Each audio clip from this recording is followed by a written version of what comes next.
Hey, everybody, it is Tuesday night. That means Ascend Academy. Tonight, we have Amy with us and Megan, and they are going to talk to us about taking care of yourself, taking care of your mental health. So I'm going to just throw it to you guys. Feel free to introduce yourself, and the floor is yours. All right, I'm Megan. I have been with Sensi now for 11 years. Yeah, this will be year 12. And I'm Amy, and I have been with Sensi for 6 years. And Amy and I always joke that we're like sisters switched at birth, or that we are two halves of the same pole or something like that, because we have so much in common. It's a little bit eerie. A little bit. But But unfortunately, all thanks to Karen that we actually know this. So that's yeah. Unfortunately, one of the things that we have in common is we both have had our struggles with mental health, specifically depression and anxiety. But one of the things we just wanted to start off with is we are not mental health professionals. Obviously, we just have personal experience with this. And everyone's different. Everybody that one time or another experiences some level of depression or anxiety. It's just when it starts to affect your daily life, when it starts to, when it doesn't go away, that's when you really kind of need to say, hey, maybe I need to talk to somebody, or maybe I need to reach out for some help. So we're going to kind of just talk to you a little bit about our experiences and some of the things that specifically depression and anxiety present with, and hopefully we can help somebody. So Amy, I'm gonna throw it to you first. okay. So I am going to talk about the depression side. I have been dealing with depression for roughly 24 years. It'll be 24 years since I lost my dad in April. And so my depression kind of set in there. And I had a 6-month-old at home, and just kind of didn't always have the support I needed to get through that hump. And then trying to help my mom and everything else, it was just it was a struggle. So I was put on some medicine, and throughout the years changed medicines when stuff wasn't going real great. Didn't feel like things were working, so I was very vocal, very upfront with my specialty, my doctor. And then a little over 6 years ago, probably 6.5, 7 years ago, right before I started Sensi, I was probably, I won't say probably, I'll be very upfront. I was in the worst depression spiral I had ever had in my life. I have previously went through a divorce over 10 years ago. So just trying to co-parent and every other stress, money, everything kind of come to a head. And there wasn't one specific thing that happened, it just happened. So I was sleeping all day. I didn't want to do anything. I didn't want to be around anybody because I didn't think I was any good being socially, I wasn't socially acceptable, wasn't taking care of myself. I wasn't taking care of my health. And the options towards the end of that was either losing my family because I was so bad, or jumping into Sensi. Pretty much my husband told me, if you're going to do this, you're going to jump in both feet and you're going to go for it. And so I did. And for 2 weeks straight, I challenged myself to learn everything and anything about Sensi. And if you ask my kids and my husband today, they will say, and I will say and agree with them, that is one thing that has changed my life. The others is the support that I have had in getting to know fellow consultants and just having their support. It's something you absolutely need. I don't always have good days. I will tell you that there are some bad days, and you know what? That's the beauty of this company, is if I have a bad day, I take the day off because I'm not going to let it affect my work. So a bad day for me is a movie or a couple movies or binge watching or reading a book. It's okay to do that, and you need to know that it's always all right to take care of yourself first. Your business is going to be there. So please make sure that you're taking care of yourself first. Whatever that looks like for you, whatever your hobby or your passion is, take the time to do that if that's what you need to do. If you need help, reach out to somebody. We are always open. The door is always open. The messenger is always open. If you need something, message me. I might not have the answers, but I will find them for you, or I will encourage you to, you know, see a doctor or whatever you need to do. So, just my biggest thing is just surround yourself with people that love you, that know what you're going through, that care, and that, you know, are gonna help you and let you just kind of not necessarily cry in their shoulder, but maybe cry over, you know, messenger or, you know, wherever. So I've done that quite often, and I appreciate the people that have let me do that. So but that's kind of my story, and just kind of my plea. If you know you're going through something like I have, there's times where I just don't feel like doing anything, so we're getting out of bed. There's a lot of different signs, and I'm actually, when I get done talking, I'm going to go ahead and post a picture that I have very much a lot of these symptoms, and depression looks different for everybody.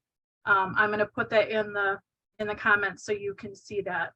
And if you have any questions, like I said, just message me. So I'm going to turn it over to Megan now and let her talk about kind of the anxiety part, because we both carry both, and but she has way more than I do about that. So Yeah, I have been dealing with depression for 20 plus years. The last time I did this talk, I talked specifically about my depression that started with the loss of a pregnancy halfway through. And so I've been off and on antidepressants for the last 20 years, or rather the same antidepressant for the last 20 years. And after it was about 7 or 8 years ago, I guess, is when I started to notice the anxiety. And I didn't realize that's what it was at first, because it just sort of manifested itself in me becoming very short-tempered. I would snap at everybody when I would get really anxious, and I would just be really short with them. And it caused me to not do things that I actually wanted to do. I missed one of my best friend's surprise birthday parties because I couldn't make myself leave the house. And it wasn't that I didn't want to go. I was having so much anxiety about it.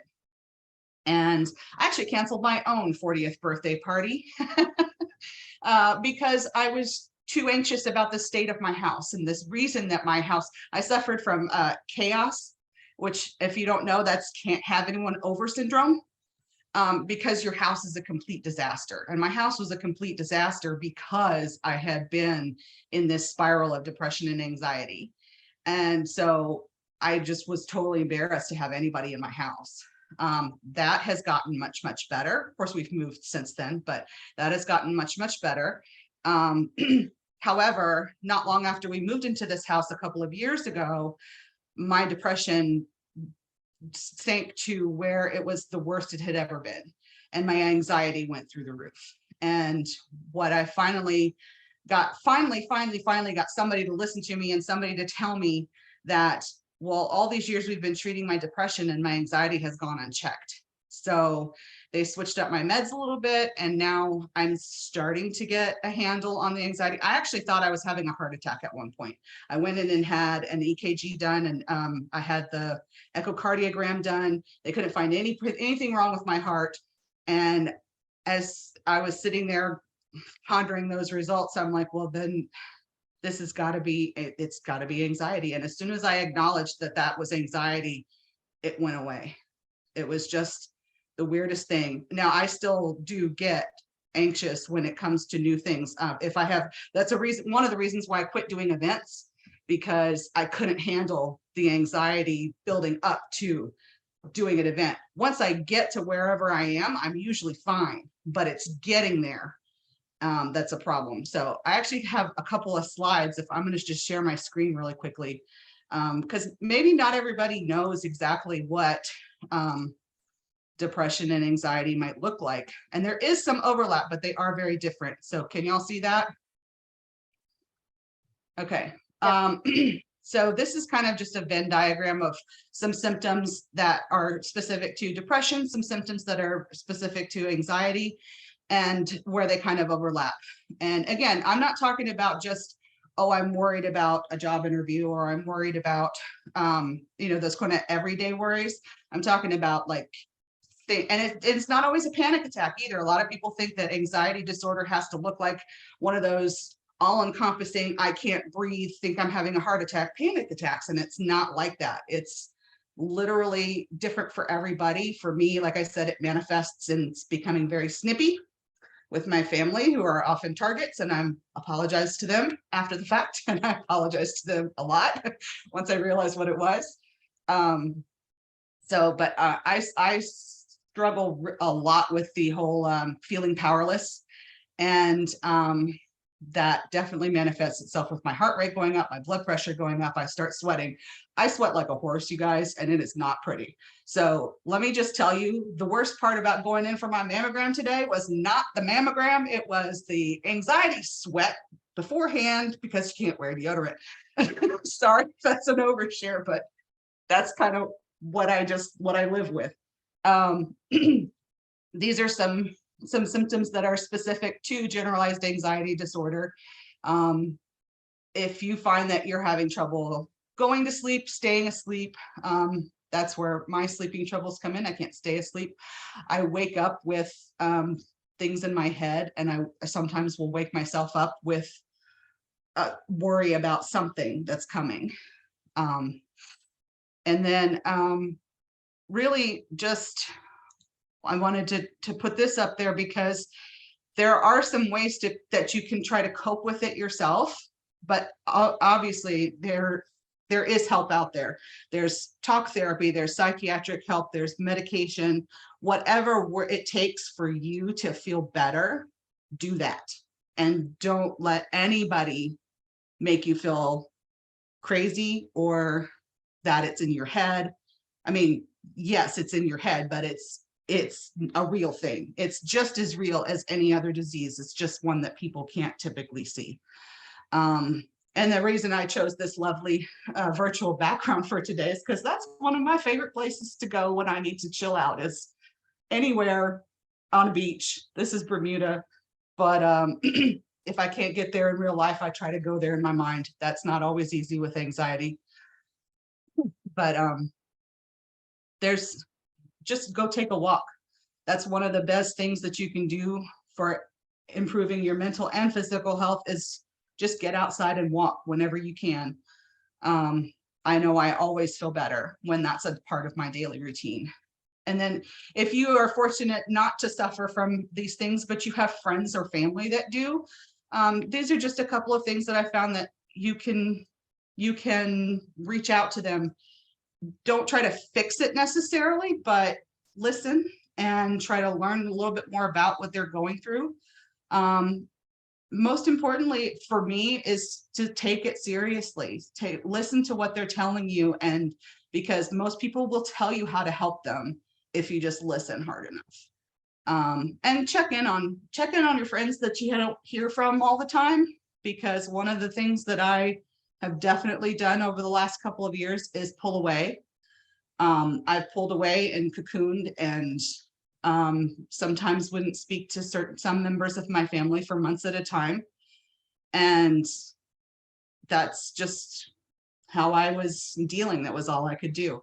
So that's pretty much all that I have. It's the bottom line is that you just need to take care of yourself, and you need to take care of your friends and family who are dealing with any of these kinds of things.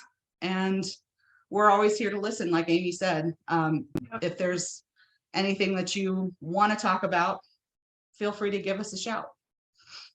And the other thing is, I wanted to add in that, I am very outspoken when it comes to my depression, because I've had it for so long. It's become a part of my life. So instead of saying, no, I don't have it, no, it doesn't affect me, it does. It affects me on a daily basis. It is a constant battle. It is a daily battle. But most days I win. And so I will always put that in the plus category. If I have a day that I win, then yes, for me, because that makes me happy. And just always be like Megan said. Just kind of always, if you kind of think of somebody that maybe isn't having such a great day, or you see on social media a post that's kind of off the wall, reach out to them and just say, hey, I'm here. Sometimes that's what most people that are having mental health issues just need to hear from somebody, that, hey, you know, there is somebody here, you need, you know, I can listen. So, and if the reason I'm so outspoken, it's actually on my website. So if you see about me, I actually tell you in there I have depression. I'm very forthcoming with it, because it's not something taboo. No matter what anybody tells you, you can talk about that and you shouldn't feel ashamed. So. No, I think that was fantastic. Thank you. I was going to say, Megan, someone's asking you to put the slides in the chat, but you already did that. You beat me to it. Does anyone have any questions or comments? You were not alone getting a mammogram today. I don't know if you read that in the comments. I just saw that. Yeah. You know, I think mental health is something that years ago was a little more taboo to talk about, right? But there's no reason it should be. And I would, my kids, I think, get tired of me hearing me talk about it. But I'm always like, you know, if you had a heart attack, like, this is actually relevant in our house. If you had a heart attack, you'd go see a cardiologist. You wouldn't be like, oh no, I don't want to take care of my heart. Right. So like, why wouldn't you take care of your mental health too? I mean, it's just, it's a medical condition, you know, it's something that you can get help for. So absolutely, I love that. Oh, and Kelly's like, see, now you're like, you're championing the mammogram cause in the chat. Like, if anyone else has any questions or comments. I went so bad too. Like, I have anxiety too. So now I'm like, oh my God, I didn't know that about the deodorant or anything else like that. So I'm like, shoot. Yeah, so like I've been like lately I've been like dealing with like a lot of like personal stuff, like just like things like I need to like move out of my parents' house. And my dad and I have had several conversations about the financial facts of me having to move out. And the one Friday we had this conversation. And then I go to work the next morning like I normally would. And all of a sudden, like, I'm having, like, my chest is tight. Like, I have a band around my chest. Like, I can't breathe. And I have a history of asthma. So thinking that I'm taking my inhaler. And then also had COVID 3 times. So it could have been like, there were a lot of like, oh, what is this? What is this? Well, it's like Saturday, Sunday, Monday, I'm taking I took my inhaler like almost 9 times in the span of 72 hour period. And it really didn't do much of anything to relieve it. And so I call my doctor and it's like, I'm having like it's hard to take a deep breath, like yada, yada, yada. And he's like, okay, I can see you this day, this time, whatever. So I go and he's like, you don't look like you're somebody that's having like an asthma attack, like it's a hard time breathing. Then he brought up the possibility that it could be anxiety. And I'm like, I wouldn't have even thought about that. But like I've been like focusing like on my mental health just in general. And now I'm like, and then the next day, because like we done actually just to rule out like anything like that could be blocking my chest. And it's like, okay, nothing. And then like as I'm having conversations with my coworkers, it's like when like you actually think about it, like when this started, the conversation I had that Friday night, it's like, well, yeah, it really could be anxiety, and this is just how it's manifesting itself. And like some days like I don't, and then I was on a steroid pack, and then it didn't really help like I didn't notice it helping the chest, but it drained everything in my sinuses. And after that, I was started a steroid inhaler plus an antibiotic to get rid of all of the other symptoms. All of this goes on while I'm trying to figure out why the heck my new insurance plan isn't starting. So just lots of little things that were piling up on each other. Now, like I kind of like owned up to the fact that it very could well have been anxiety, and it's like, okay, first thing I did, I cleaned my room. Next thing I did, I found a friend that said that they would move in with me, and now my insurance is back to where it's supposed to be. So it's just like it's slowly getting my life back on track, because now it's like, what am I gonna do? Because I'm trying to like focus on other things without having to go to the medication route. But if that's what I need in the long run, then that's, I guess, what I'll have to do.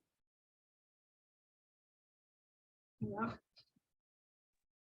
Yep, probably sounds familiar to others on here, right? Like, Yep. yeah. I immediately thought, oh, that's a panic attack. Like that's for sure.